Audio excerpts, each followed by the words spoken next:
for instance, yell to you that I love you, or if I whisper it, it's still the same information content.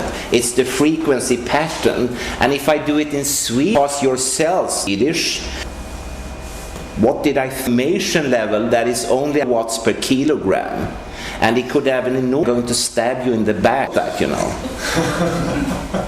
So, non-thermal information level. I have to tell you, many of the studies here, they point to that there isn't any safe level apart from nothing.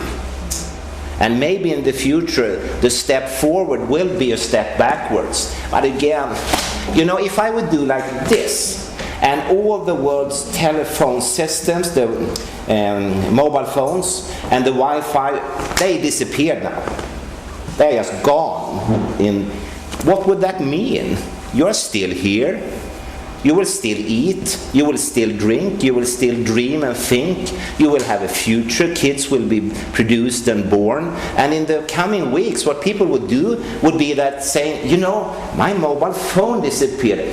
So did yours. It's so strange. You know, I left and it was just gone. And you see the mast which we had in our garden is just gone. And what people would start to do would be to communicate face to face.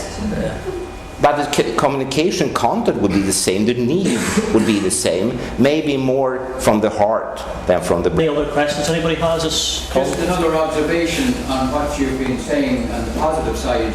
There was an ad in one of the UK papers last week. They actually were now talking about the best delivery of broadband on the wire. Yeah, of course. I mean, and also, you know, to how do you say, develop and manufacture and sell wide broadband means, of course, also money. It's more costly in a sense, you know. So. Okay. And any other questions? Just to bring it back again to something you said, you know, turning off our own mobile phones, getting rid of our wireless phones in the house. Could you say anything about these various different choices in terms of like computer exposure? Yeah. Obviously, it's still more than nothing. Yeah. Well, I will answer like this. You know, I very often, especially from opponents, get the question: do you have a mobile or this? I never have anything to do with any health. I have a need to end technology, and the Karolinska Institute isn't too bad. I didn't make it to the Belfast government or something like that, but it's not too bad. You can have a career. Actually, I have a tremendous amount of time for my garden, my wife, my cats, my books, my life.